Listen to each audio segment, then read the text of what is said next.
This is Pop Culture Yearbook. On this show, we pick pieces of pop culture that were important to us in a given year. We then discuss our memories and dig into those movies, albums, shows, and more. I'm Brad. I am Pete. And I'm Giff. Did I throw you off? I almost forgot to say my name there. I lost my, I just started laughing there. I don't know. I don't even know why. I'm just ready for a good time. That's what. Yeah, and it's always a good time when we do and more. It is and more. And that's what we got tonight. But first, before we do that, we've made some really nice friends in the podcasting community, and we want to, and some of them have been shout us out. We've been playing some of these, trailers, and a couple have played ours, and so we wanted to make sure that we shout out and say something about these fellow podcasts that I am enjoying so much and appreciate their support. So, one of them that has been just all over our social media, helping us out, retweeting, all kinds of stuff, is Totally 80s and 90s Recall. And we should start with them because last month we played their trailer all the way through the month. And so maybe you heard them, maybe you went and checked them out, but I would recommend you do.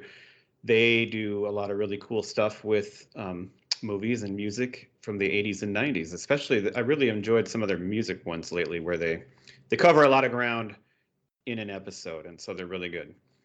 And so I want to thank them and shout them out, and especially since I've been playing their trailer. Gifford, do you want to name another one? Well, we had these guys on just a little bit ago, the Jason and Dee from Surely You Can't Be Serious podcast. Again, having a lot of fun keeping up with them on Twitter, commenting on some of their stuff and getting replies back.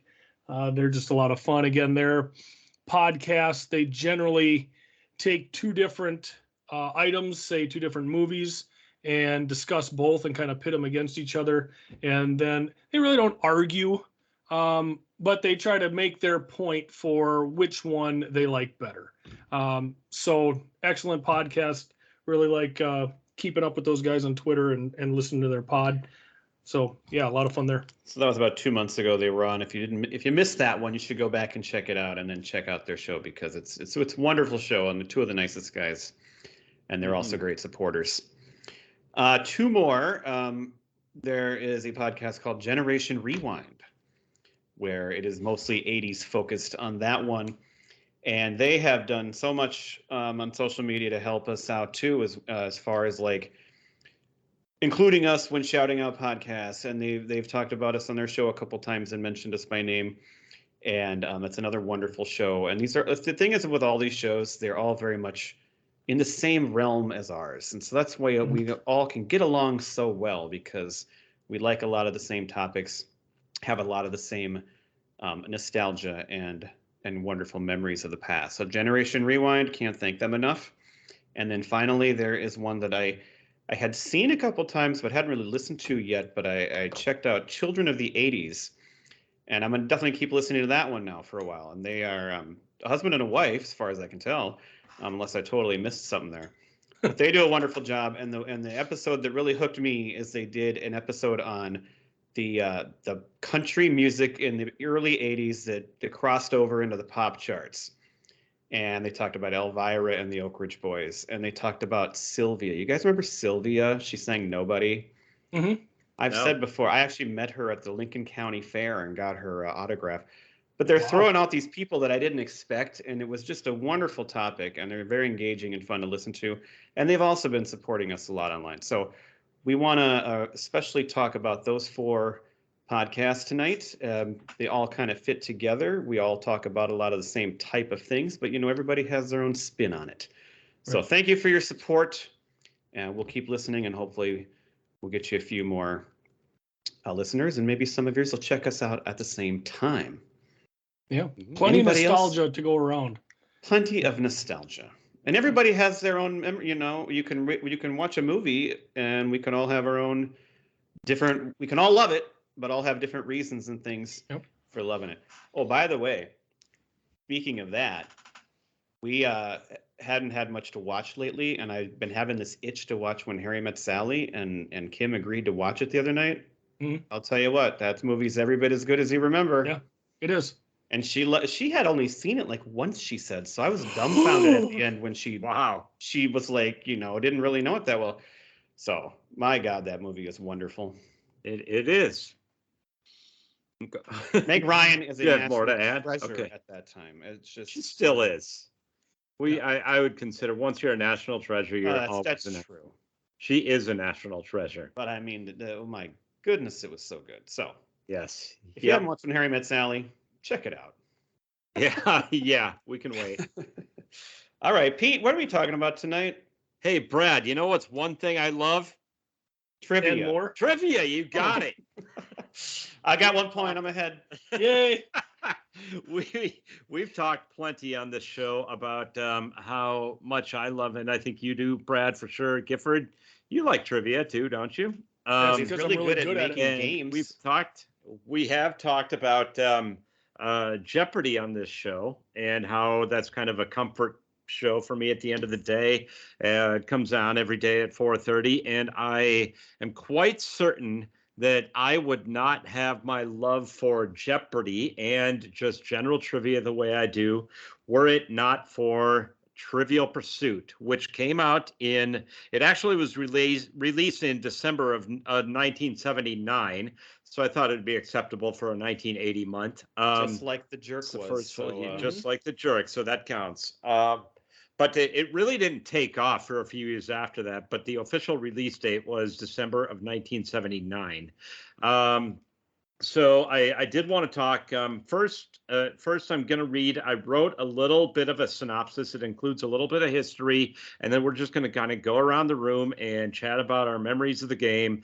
Brad, I know you and I for sure have many memories of playing Trivial Pursuit, along with a couple of friends of ours, and we'll do it that way. So here is my synopsis. Imagine missing a piece from your Scrabble game and deciding, hey, let's just make our own game. That's exactly what happened in 1979 when two Canadian dudes, Scott Abbott and Chris Haney, found themselves in this predicament. Over a couple of drinks, they brainstormed and came up with the idea of Trivial Pursuit. The game's concept is simple, but it is addictive. Players roam around a board, tackling questions from various categories, such as history, sports, science, and entertainment. Answer correctly, and you get to roll the dice again. But the real challenge is landing on the pie spaces and answering those questions to earn the plastic wedge for your game piece, and ultimately collect all 6 wedges and nail a final question in the center of the board to claim your victory. Trivial Pursuit was not just a one-hit wonder. It spawned several themed versions, ranging from Star Wars to Lord of the Rings to sports editions to decade editions and more. The game's rights danced around a bit, starting with Selshaw and Ryder in 1982, and then being bought out by Parker Brothers in 1988. Now Hasbro saw its potential and scooped up the rights in 2008 for a whopping $80 million. By 2014, the Trivia Titan had sold over 100 million games across the globe. But as with many success stories, there were bumps along the way. The game was faced with a handful of lawsuits, most notably from a book author, Fred L. Worth, who was convinced they had swiped questions from the book. After some courtroom drama, Trivial Pursuit won the lawsuit. Today, Trivial Pursuit stands tall as more than just a board game. It's a favorite pastime at family gatherings and a reminder that sometimes a simple idea can lead to something legendary. There you go. So we're going to go around and just talk about our memories. Brad, I'm going to start with you. I'd like to hear what you have to say. And then we are going to pit Brad versus Giff in a little trivia contest, which we'll get to. Awesome. Hot and heavy. Mm-hmm. All right. Well, I love this game. I remember, how old were we in 1980? Four. So this game is taking off, and we're like, in our not even 10 years old. But I remember it just taking people by storm. At least in my world, it was like our family owned it, and it seemed like all our extended family had it. So we had the Genius edition, not Genius, Genus. I was always confused on how to pronounce that word. Yeah. Was it genus, genius, genus? I didn't know. Well, and I believe I still have that very original edition down, and it's I still think it's often the most fun one to play, probably because we played it so many times. But we would pull this game out, and I would play it with my siblings sometimes, and I would play it with friends like you, and we play it, we weren't the most party type guys, and so we'd go out and do things once in a while. Wait a minute.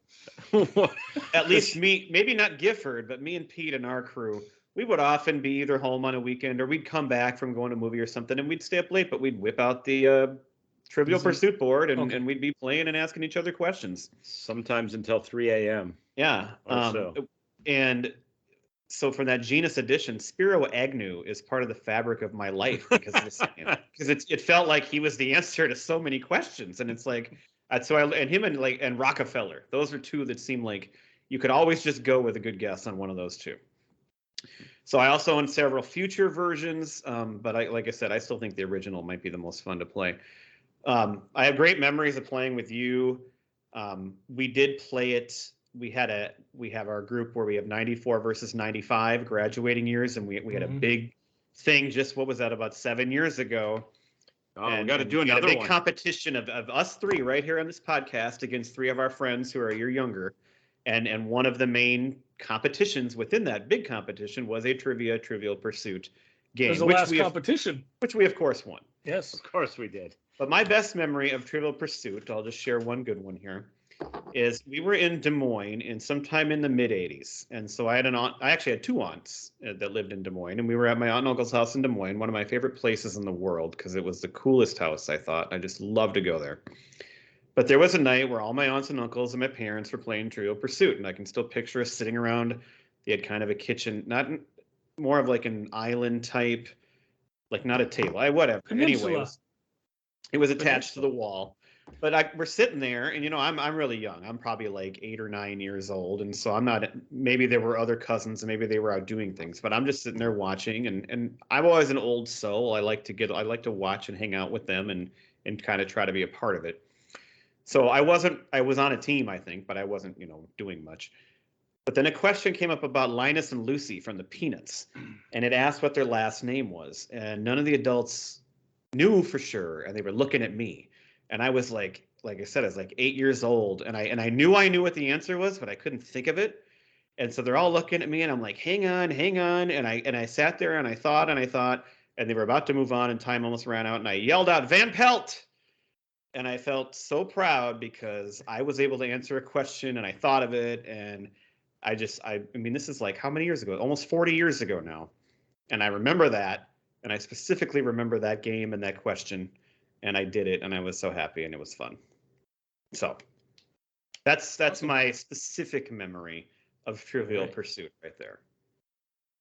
All right, Gifford? Well, I remember Trivial Pursuit more with Courtney's family. My family didn't play it a lot. I know in preparation for this episode, I went into the game closet, and we have the 5th edition and also another edition, I think, that maybe has like batteries in it and stuff. I don't know what highfalutin thing this was, but we've got 2 different editions in our game closet. And Courtney's family played it a lot, like at Christmas or holiday get-togethers. And that was just a lot of fun playing with them. It got a little heated from time to time, a lot of making fun of people when they got the answers wrong, which is always one of my favorite parts of the game. But the answer I remember, and it wasn't one that I gave, but it was Courtney, and she was sitting there forever trying to figure out the answer, and I thought for sure she wasn't going to get it. And the answer to the question was Jordan Catalano from My So-Called Life, played by Jared Leto, I believe, correct? But she pulls Jordan Catalano out of I don't know where in the recesses of her brain to get that right. And I don't remember if it was, you're right, if it was for a pie piece or to win the game or whatever it was, but I remember it was a pretty big answer that she got. But it's just always fun. It's trivia is one of those things where either you know it or you don't. It's usually your first impression is the right one, and it's just a lot of fun because if you get it right, you feel smart. If you get it wrong, you feel like an idiot. But it's a really fun game, and like Pete said, it's a simple idea and it's very addictive to play it, and it's just you can play it with, all generations. It's just a good time. I'm glad you picked it, Pete. Why, thank you. I just remember my family, like your family, Brad, we had the original edition, the Genesis edition, and my family would play it and everything. But obviously, because I was a kid, the questions were mostly too hard for me at that time. So I remember it being a big deal when we went out and got the Young Players edition, and that's another cool thing. Too. It was the light blue box. I forgot about it. And so it was geared towards kids. And so what's cool about the game is if you do have that situation, you can switch around the questions. Like if you have somebody that's a sports buff against, say, a music buff or whatever, you could just, if you have both editions, you can still play against each other, get entirely different questions, a different set of questions, and still play the same game and have it be a fair matchup. Although I did find, and I was able to do okay with the young players, but some of those young player questions, if you go back, they're like really, really difficult. It wasn't easy. Yeah, it's not like super easy, but they are. It is more, geared towards children, and so so glad you brought that up because I totally forgot about that, and we had it, and you're right, it was a light blue box compared to the dark blue box, and you unlocked a memory, Pete. Yep, there you go. That's what we're all about on this show. I also even remember it being so big, and I remember a road trip. I'm not sure where we were coming home from. Maybe it might have been just a short day at Sioux Falls or something, but I remember being in a car at one point. My parents were in the front, I was in the back, and they had like a Trivial Pursuit tournament on the radio, which seems like it would be boring to listen to, but it was a lot of fun. I mean, there was a guy there actually calling where the piece was moving and all that kind of stuff. And then, of course, you'd be able to listen to the questions and listen to them, think about it, and talk through it and whatever. And I mean, some of those guys, I mean, they would oftentimes like win just on one turn, get all the way around the board. And for Pete's sake, I mean, they were basically professionals at the game. And so take all the fun out of it that way. But it was kind of fun and interesting to listen to. I remember the very simple strategy, playing the game. You would always go for orange, which was sports. You'd roll the dice. You try to get orange, or you roll again, or orange was always your first choice. And Pink then would maybe be a good one. Pink is always a good one. Brown was the worst. That was the literature category. And that's what you would always, because it was if it was for the win, it was your choice as the reader and the opponents. Right. It always pick the category. And if you just landed in the middle, you could pick your own. But yeah, it would always be brown. And I never met anybody that said any otherwise for themselves. What's yellow? Is that history? Yellow was history originally. Yeah, see that it was always brown or yellow were the ones I just could not. Yeah, yellow was also very hard. Those are the weakest ones. And green was science, but you wouldn't. Yes. But it wasn't as hard for even though science. Yeah. No, I did like the green category. Blue was geography. That was so green, pink, or blue, pink, and orange. Those were your three good ones. Get those three. Yep. And then yellow, brown, and green. Those are the hard ones, and you save those unless you landed on one. Yeah. And then you crossed your fingers and hoped. Right. And I will say that academically, I was an okay student. I wasn't a straight A student like you guys were, but I was an okay student. However, there's a difference between being like a good student academically and being good at trivia, because I think over time, it just develops your interest in some of these subjects, which it actually did help me at times academically. And also, Gifford, you said you either know it or you don't, which can be true, but I also think that there was a strategy. And if you play long enough, you do learn how to guess better. Right. Make better educated guesses. Yeah, exactly. So if it's like something to do with a vice president in the mid 20th century or whatever, you knew that Spiro Agnew at least was going to be a respectable guess. And so that's all you need, a chip at a chair and you got a chance, right? And so it's like Jeopardy. It's like the actual context of the question itself. You wouldn't know it, or you do learn a little fun fact with it that was new to you.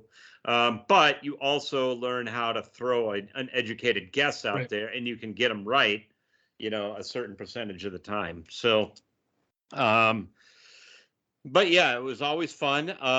You would always roll the dice. I would go towards that orange pie first, and then make your way around the board. From the pie, it was always 5 or 2 to get to another roll again, and then reach that next one. And I thought the way that the board game was designed was perfectly because it was perfect because you would never be able to reach one pie from the other. It was one off, so it was 7 spaces away. And so yeah, again, the game, it's a simple game, but you can play it for hours and hours and hours and never get tired of it. Right. Well, the other nice thing too is you talked about listening to it in the car. It's perfectly okay to take a box of cards in the car with you. It's a great road trip game as well. You're not playing on the board, obviously, but just to pass time. Before there were tablets and phones, and everybody was on those all the time. That's true.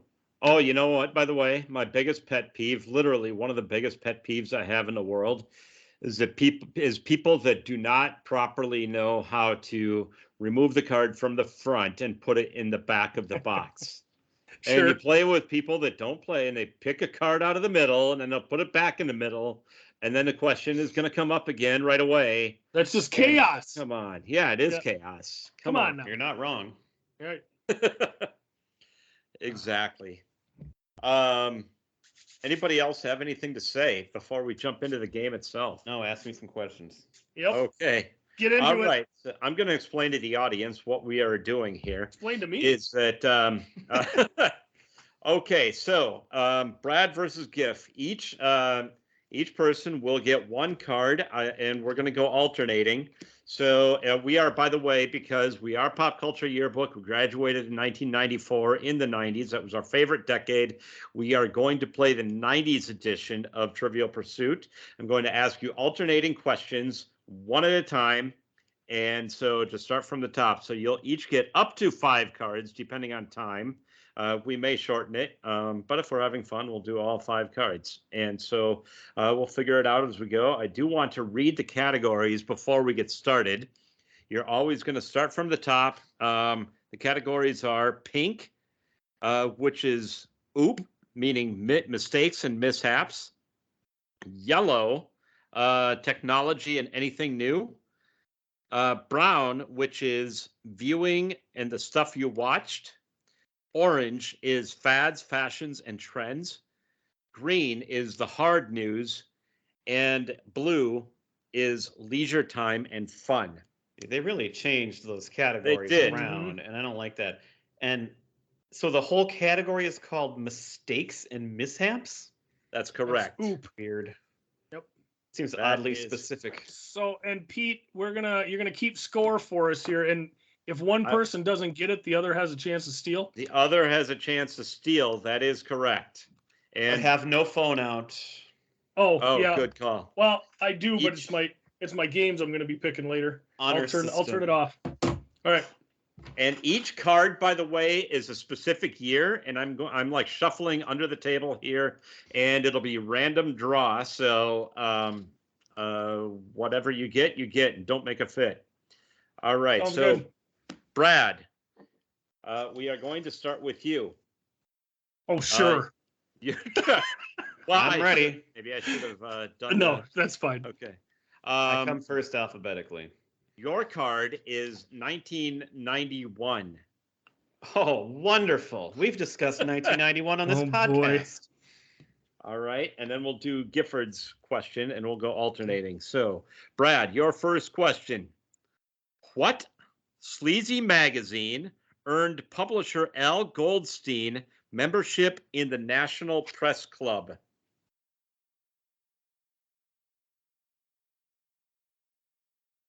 Yeah, so we're gonna have to put. You're gonna have to answer quick too here. I'm not gonna waste time. I have no Right. idea. I'll say Hustler. That is not correct. Gifford, would you like I'm to gonna steal? try. I'm gonna try with Penthouse.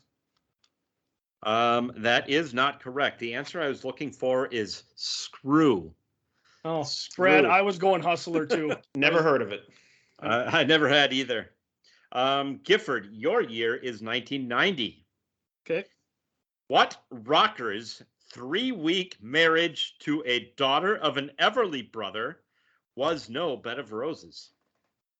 Axl Rose. Yes, it is Axl Rose. Oh, That's seriously? one point for Gifford. What was your guess, Brad? Well, Bed of Roses. I thought it was gonna be John Bon Jovi.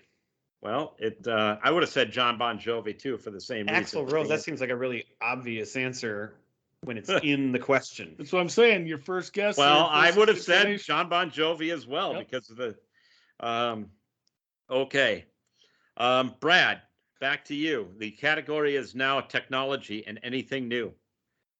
What did the International Maritime Organization ditch in favor of a satellite-based distress call system? SOS. Well, I'm going to give you a chance to be a little more general. You're give me another answer. You're a What do little. you mean more general? All right. Well, if you can't,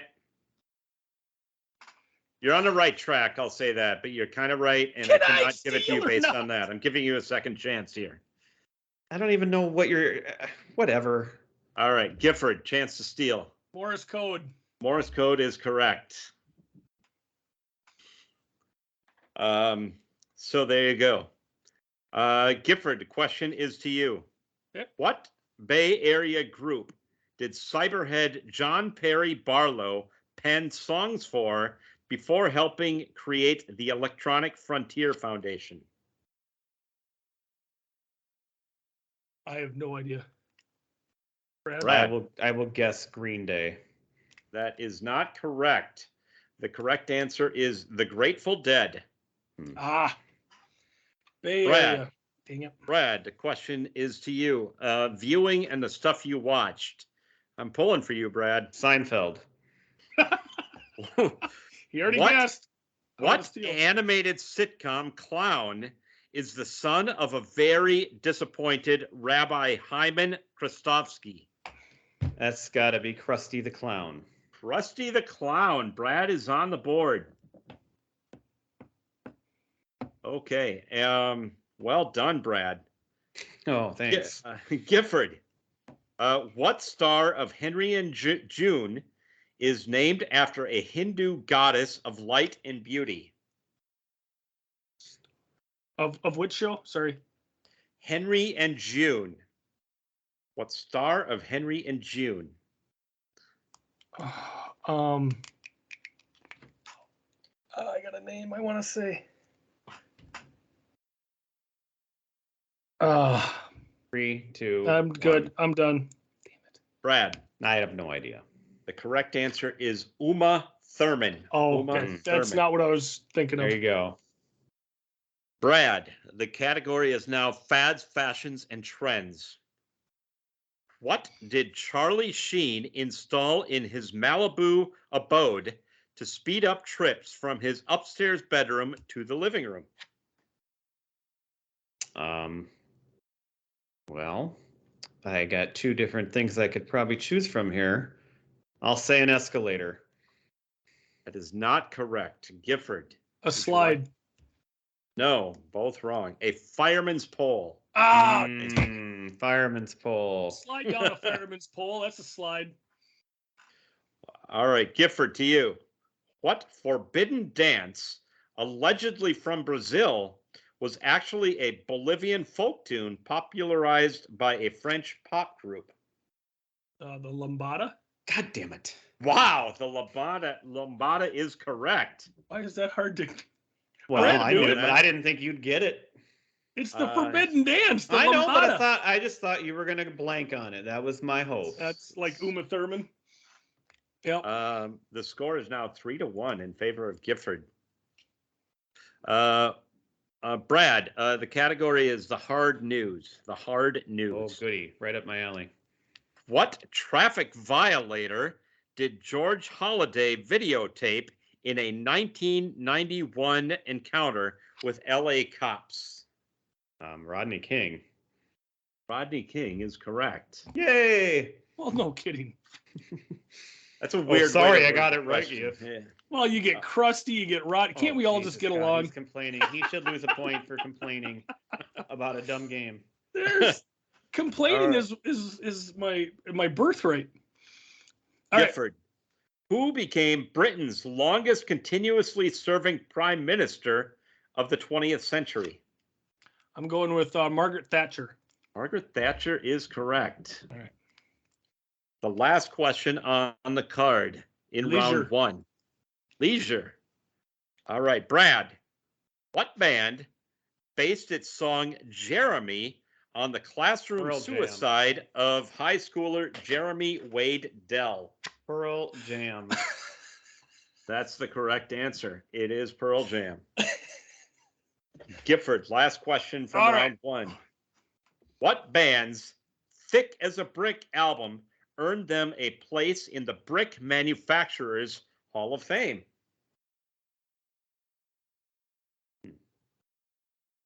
What band's Thick as a Brick album earned them a place? I don't know the name of the band. Brad? I don't know. I'll just throw out Primus. No, that is Dang. not correct. The correct answer I was looking for is Jethro Tull. Wasn't going to get that one. Dang it. All right. But he gets his halfway through the question. For Pearl Jam. Hey, that All just right. was what was 10 just came out, right? The album 10 is how many years old? Like this week? I'll be 32 years old. Yeah, there you go. All right, what's the next All years right. for us here, Just Pete? to round out, by the way, it is 4-3 Gifford after round one. The next year for Brad is 1997. Okay. So your first question, mistakes and mishaps, the category. What doll brand recalled its Snack Time Kids line after consumers reported they munched fingers and hair as well as toy food? I don't know. Garbage Pail Kids. That's not even a doll. That is not correct. Gifford. Teddy Rupskin or whatever the hell his name was. He at least Also- had a mouth that moved. Also not correct. What Okay. I was looking for, Brad was on the right track. Cabbage Patch Kids. Oh, well, it's the 97. I wouldn't have. Really? There Um, was okay. All right. All right. Gifford, your year is 1994. Uh-oh. What rockers built a studio and recorded the Downward Spiral in the house where Sharon Tate had been killed? Tie game coming up. Red Hot Chili Peppers. That's not correct. Brad, 9 Inch take it away. Nails. 9 Inch Nails is correct. All right, back to Brad. 1997 category is technology. What brand of platform independent components did Java cook up to counter ActiveX? Can you please read that one more time? What brand of platform independent components did Java cook up to counter ActiveX? Platform independent components. I don't even understand the question. Components that don't Just need a reading. platform. I don't know. Gifford, your chance to steal. A mouse. I don't know. No. I was looking for Java. I was looking for Java JavaScript? beans. Java beans. What? Um, You don't know what the hell that is. all right, Gifford, question is yours. Wow. Still technology, 1994. What computer manufacturer dropped the PS1 line to create an Aptiva brand for home use? What was the first part? What What was- computer manufacturer Manufacturer.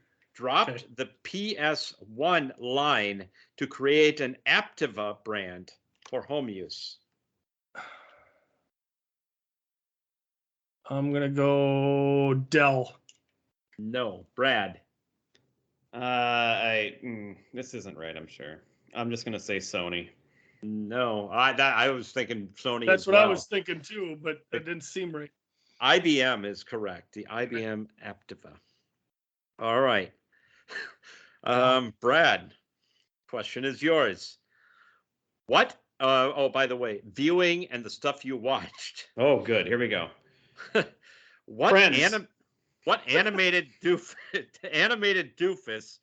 was the first to scale Springfield's Mount Murderhorn and leave his wallet there? He gets 2 Simpsons questions.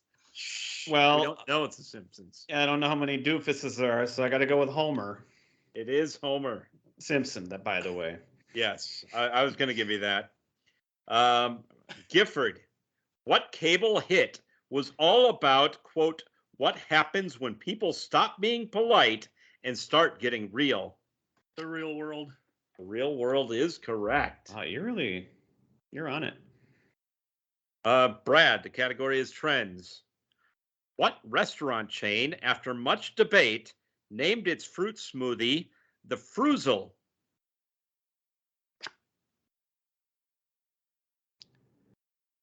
The Fruzel. The Fruzel. Fruizle. The Fruzel. I don't know. Jamba Juice. That is not correct. Gifford. This is a restaurant, you said? Restaurant chain. Okay. I don't know. McDonald's. No, I was looking for Subway. Subway. Question is to Gifford. What product phenomenon was a 3-part cup What product phenomenon with 3-part cup construction was pushed as, quote, the one and only? The Wonder Bra. The Wonder Bra is correct. Wow. Wow. I like boobs. All right, as do I. Brad, he's on the fence. I'm with you guys. They're great. All right.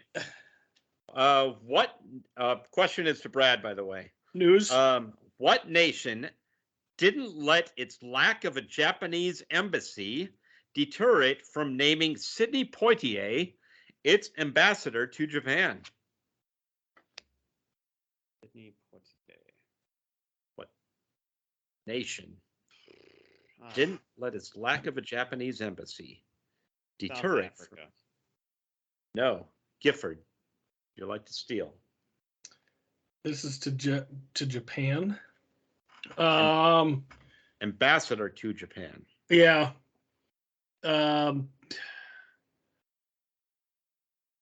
Brazil. I don't know. The correct answer is the Bahamas. The Bahamas. The Bahamas. All right. Question is to Gifford. It's a multiple choice question. Oh, yay. What was the verdict in the Lorena Bobbitt trial? Guilty, not guilty, or not guilty by reason of insanity?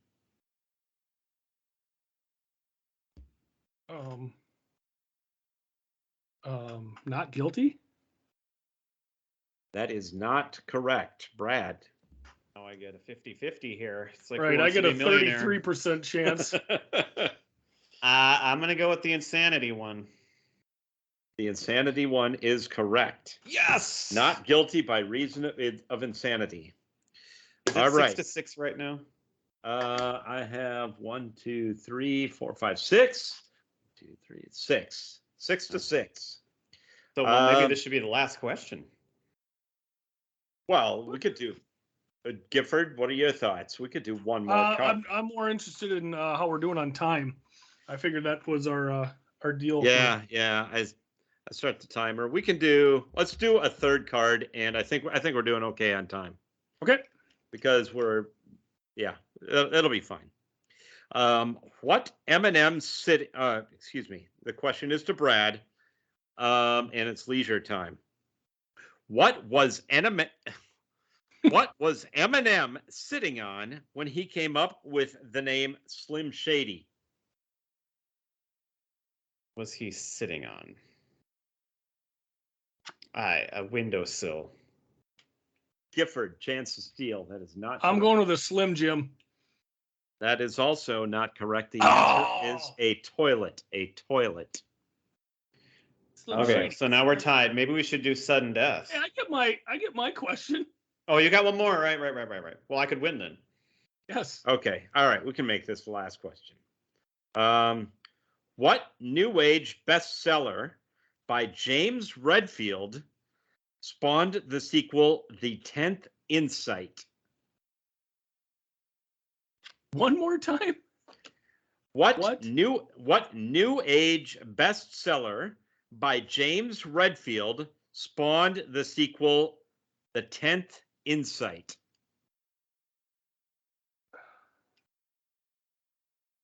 I have no idea. Wasn't that our superintendent? That was the name of our superintendent. I don't think it's the same guy.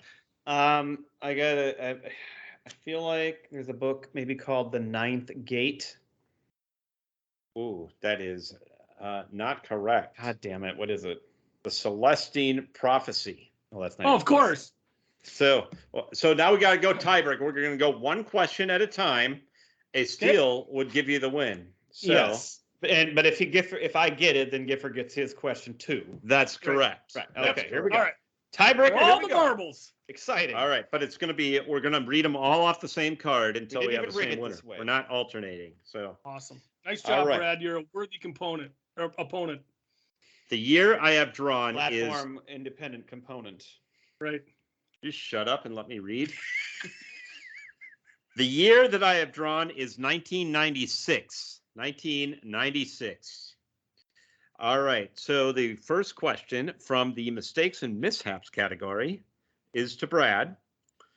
What actor's 1996 bankruptcy debts included $120,000 owed to his toupee maker?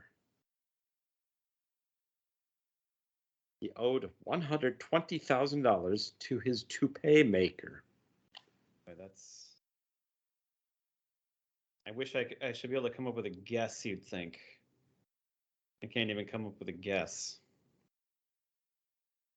Just name. Oh, I got a guess. It's not gonna be right though. Why don't you say it? Because Ted Danson. That is not correct. Damn it, Gifford. That was a really good guess though. Because, Gifford for the win. Gifford for the win. Ted Danson. Also not correct. Not correct. The correct answer is Burt Reynolds. Oh, Burt Reynolds. Okay. Oh, and this is right before Boogie Nights. That's a fantastic question. Yeah, right. All right. Next question is, we'll start with Gifford on this one. It is technology is the category. What U.S. agency was investigating computer hackers when its website was trashed by a group linked to the, quote, Swedish Hackers Association? The NSA. That is not correct. Brad, chance to steal for the win. I don't know. The CIA. Bingo. CIA is correct. Brad is the winner. Oh, wow. I thought Gifford was running away with the victory early, but so smart. SMRT. Well, that makes sense. He had two questions from The Simpsons, and that is from The Simpsons. Well, and it was random draw. That's how trivia works. Well, it's funny how great that worked out. That we were tied, sudden death. Man, it's like we scripted it. That was excellent. we did, but we didn't, because if we did, I would have sounded smarter throughout that process. Oh man, we wrote Brad to be a very dumb character in our script. My favorite is the questions I don't even understand how to answer them. Platform independent things. I'm like, what? No, the answer is beans. Beans is the correct answer.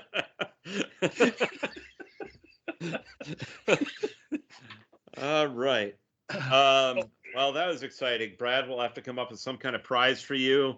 If you're listening, please put congratulations to Brad on Twitter.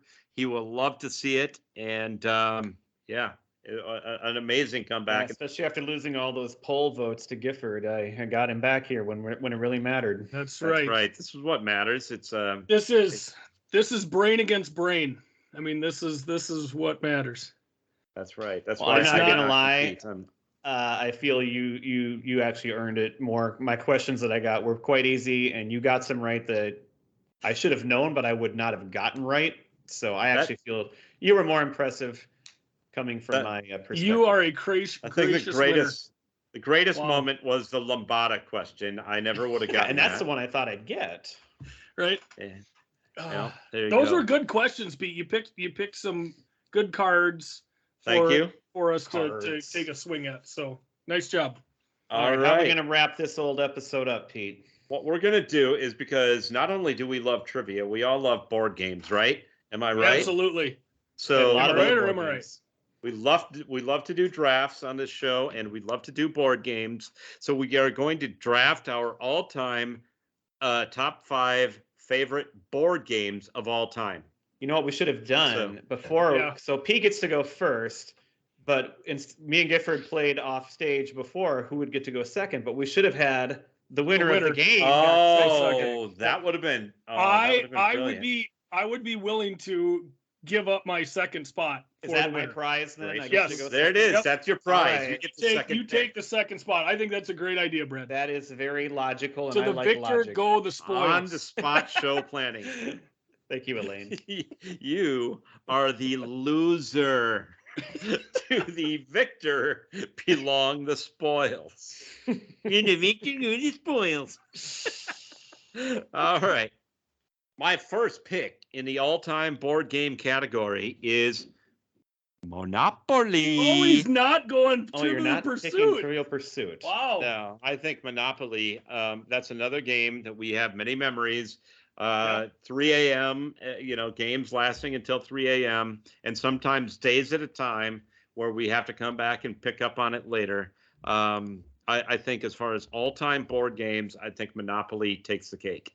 I had that as my number 1, Pete. All right, I had it way down. Wow. Okay. What do you got for your number Well, 1? I mean, so I don't know. I'm all right. I'm gonna pick Trivial Pursuit then. I mean, Valid. Very good pick. Why not? It's actually my number 1 listed here, so I guess that's what I'm going with. I didn't expect to. I didn't expect to pick it because I assumed Pete would pick it. So now I'm all thrown It's off. the night. It's the night of unexpected things for Brad. He wins at It's a trivia. toss-up, I He think. gets his number 1 overall pick. It's turning out to be a good night. I am gonna go with Sorry. Oh, good pick. I love that game. It's so much fun to play with the kids. Yeah, exactly. My kids love that game too. We play it as a family. One of the few board games that we do play. Paul and I would play it where you'd have the ones across from you would be yours, so you had 2 going at once, and that was always fun too. Mm-hmm. So I'm going Sorry. All right, now it's my pick, huh? Okay, I am going to go with Clue. I knew you were taking that. I almost crossed it off before you said it. Huh. We just watched Clue the movie last week again, and my God, we got to do an episode on that movie because that is, I've said before, it's the most underrated movie of all time. It's a good one. So freaking hilarious. But it's a fun game too. So, and another one that we do play as a family. A lot of strategy. Yes. All right. I'm going with another one that I love to play in the 80s. It's fun to play with like a family. You can have a lot of people playing at once. And I'm not much of an artist, but I love Pictionary. Mm-hmm. And I loved watching Win, Lose, or Draw with Burt Reynolds on weekday mornings. Yep. Mm-hmm. Excellent. I am going with another game where you can have a lot of people playing. I'm going with Uno. And again, Pete said it doesn't have to be a board game, but card games work. Yeah, here. so I have anything out of a and box like is fine. dice games listed at the end, which I figured would count. So Paul is a big fan of Uno, and I don't know if you guys have ever added the rules of jump in or stacking. Those are a lot of I know fun. something about stacking. I don't know what jump in is. So in every deck of Uno, there are 2 cards that are the exact same. Like there's 2 red 7s or 2 red Sure. 9s. So if somebody plays that card, if you have the other one in your hand, you can quick jump in and put it on if the person who's next in line doesn't get in before you. Oh, so like if there's more than 2 people. Right. Yep. So that's a lot. Brent, Oh, go ahead. no, I was just I'm gonna back up a little bit. You know what just popped in my mind, Brad, when you said win, lose, or draw / Pictionary? Baby Fishmouth is sweeping the nation. Yes, when Harry met Sally. Or when Harry met Exorcist Sally. baby spinning up. That's one of the funniest lines in the movie. But underrated. Nobody talks about it. Yes, sir. Don't mean baby. Well, It was speaking of, baby talk. It was baby talk, right? Baby talk. Yes. Yes. Well, that's a baby, and clearly that's talking. Exorcist baby. Speaking of nobody talks about it, I'm going with Taboo. Oh, I love Taboo. That was gonna maybe be my next pick. Good pick. And what was the best thing to do when you're playing Taboo? To buzz the thing in the person's ear or hold it up to their ear to stress them out. That and to use it like it was a razor and pretend Oh, to in your yes. face. Yeah.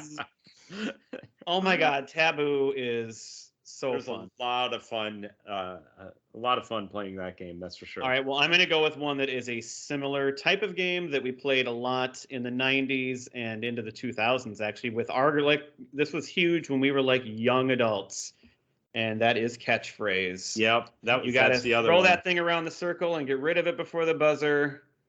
Mhm. I And wasn't- Gifford, I got a story on that one. Do you remember the night your wife had the word negligee, and she didn't know what Yes. it was, and she thought it said niggly? Niggly. Yeah. And I think there was some other word that night too that threw either her or somebody else off, and we were in tears Yeah. laughing about those mistakes. All right. So this is my third pick. I am gonna go. I'm gonna go with Domino Mother. Dominoes is always a great Straight up time. Domino. I have Mexican drain dominoes on my list. Yeah, That's my. You gotta have the that's- train for sure. Yeah. Yeah. That's my mom's favorite game, and we Oh, that's play what we- that as a family. That's like my favorite game we play still with like my mom and dad when they want to play a game. That's like the best one.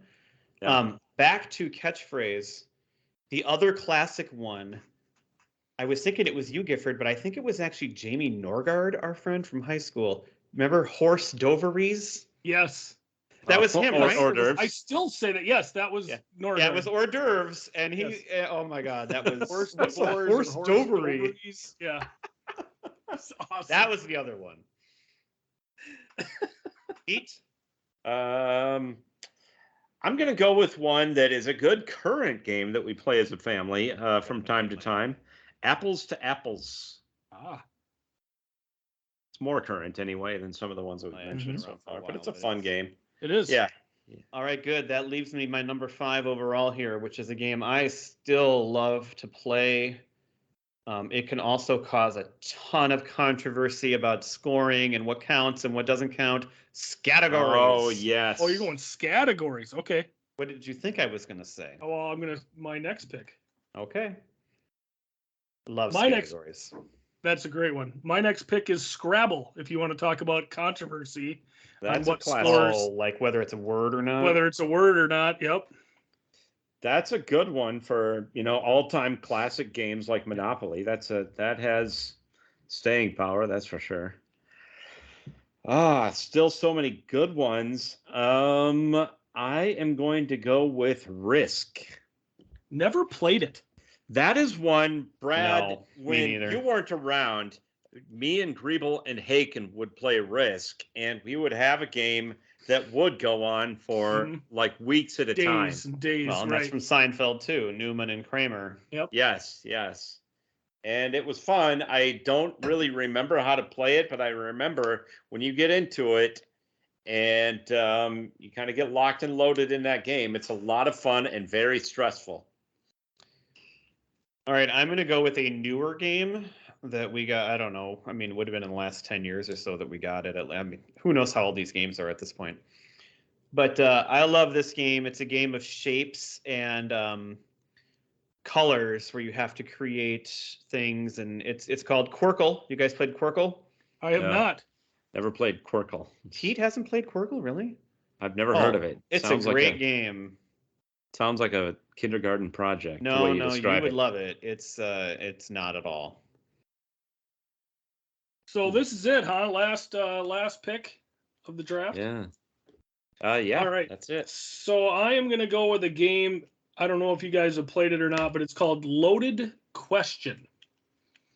Oh, yes, yes. That is one that I have played with my work friends while we were drinking at Best Buy, with some of my former employers. Well, and that's one where it can get Work out of friends. hand in a hurry. Yeah, yeah. So I compare this game to Cards Against Humanity. Well, that's what I was gonna say. Is it like that? Except You you can don't make it ever very get good. any bad cards because you just make up the answers all the time. You're So in making that them respect, back. yeah, in that respect, I think Loaded Question is more fun than Cards Against Humanity. All right. Well, I'm sure we got more listed here. Yep. I definitely do. Go ahead, Pete. I will list mine that I had written down. The Game of Life, Trouble, Mastermind. That is one that we still play. Like if we're camping or at a hotel or something, we bring Mastermind along with us, and that's one you can play with kids too, and they catch on. Stratego. You ever play Stratego? No, I haven't. It's a Civil War kind of game that's there's a lot of fun, especially as a kid. I remember playing it a lot. Yahtzee, Oh, Battleship. Of course, Yahtzee. Battleship, Operation, Twister, and Connect Four. Oh, Twister. I didn't have Twister on my list. Excellent. I got so there's a game that my wife loves that we'd like to play one-on-one. It's called Pente. It's got these little, they're like shiny little rock beads, and it's if you've ever played what's that game with the car Sequence? You ever played Sequence? Yep. with Sure, cards? yeah. It's kind of like that, only there's no cards, but you got to create a sequence like that. We love to play that. That's a great two-person game. There's another game from like the early 90s that I loved. It was similar kind of to Catchphrase called Outburst that we still have. Oh God, yes. Yeah, you'd I have a love card that. with a topic and like 10 things, and the team would have to get as many as they could before the timer went off. And you just you just yell them out. And It's a that little was bit so like fun. Family Feud. Like you had to name what was on the thing. Love that game. I love the game Spot It. That's such an easy, fun game. Oh yeah. There's another newer one like Oracle that I like it called Blockus, where you have these little they almost look like hard candy, but you have to create you create the shape on the board, and it's really fun. Headbands is fun, especially when you had young kids. Oh sure. Yep. Jenga. Another one that always seemed like it was going to be so fun and really was kind of big for a while, but there was a lot that went into it, and so we never played it as much. But Cranium. Remember when we all wanted to play Cranium? I all the remember time? that. We played that at your place in your townhome a few Yep. times. I think there was parts that were easy, but then there was like the creative one where you had you Yeah, just got to be a little much at times. You had like clay you played with, right? Didn't you? Do Yeah. It was kind of like multiple games in one. Yeah, where you had to right. do There was like different four things. different things. Four different things, yeah. You mentioned Cards Against Humanity, Uno, Yahtzee. Did you say you said Yahtzee? Yep. I said Mexican Yahtzee. Train, and then so the other dice game that we didn't say yet that we actually this is the other one. If we're at my mom's house, we're either playing Mexican Train or Farkle, which is Farkle kind of is a lot of similar fun. a little bit to Yahtzee, but also not. Let me tell you a little story about Farkle. I'm glad you brought that up because we always, with Farkle, that is a game, and I've talked in a previous episode about the friend of Jenny and me who passed away in a car accident. Her name was Robin, and we would play Farkle all the time. We would go camping a lot, and that was one game that we played. And the rules, because you got to have you have to always have the scoring because you can never remember it, especially when you haven't played it in a while. Wait, We you got to have still- a pencil and paper for that game. Yeah. But it's like the rules, to remember the scoring. We still have, and we just played it a couple of weeks ago. Every time we bring that out, because the rules that we have were handwritten by Robin, and so it's always just kind of a nice little thing every time we play it. It's like that we still use those rules that were in her handwriting. So it's very nice. Glad you brought that up. Well, now I unlocked a memory for you. There you did. Yes. Gifford, what else you got? A couple more kids games, Candyland and Shoots and Ladders. Excellent time to play there. Checkers and chess. Cribbage, obviously a huge one. Rummy Cube. Do you guys know? Oh, it's yeah, basically Rummy. I don't know what it is. I've heard of it though. No idea how to play it. It's same thing as based Rummy. off of a card game. Yeah, Yep. it's but you have tiles, and then you have like little jokers and stuff like that. Or wild. Have you guys ever played? Have you ever played 5-second rule? That's where you have a just question. with my food. Name 3 things that start with like 3 colors of blue, and you have to name 3 things within 5 seconds, and you get points. That's a lot of fun. A game that my parents introduced me to, that they learned in their retirement part, called Pegs and Jokers. It's kind of similar to Sorry, and you play in teams, which is a lot of fun. A game that we've ripped off on this podcast, the Initials game, always a good time.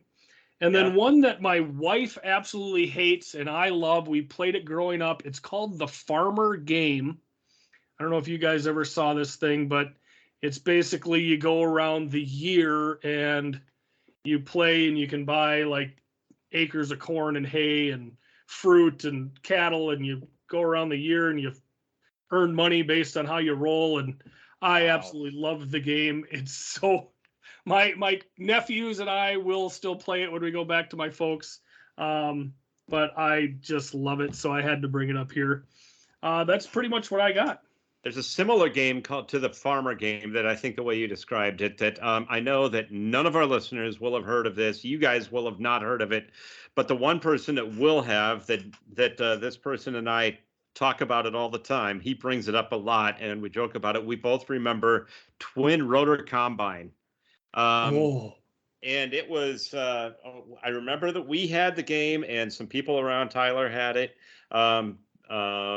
And because it was, I think, sold, or like we received it with the company that my uncle still owns, which was the local implement selling combines and everything. But that brings back that memory, another unlocked memory. There you go. Outstanding. We did it with just one bark from Larry, guys. Nice job. Well, he was trying to answer. He was, you know what he was trying to do? He was what band was Larry putting in a request for? Preacher Row. Preacher Row. Preacher Row. That's what he was doing. He wanted to hear their music. Got to accommodate. Yes. Well, thanks for listening, folks. All right. Bye. Later, dude. Bye.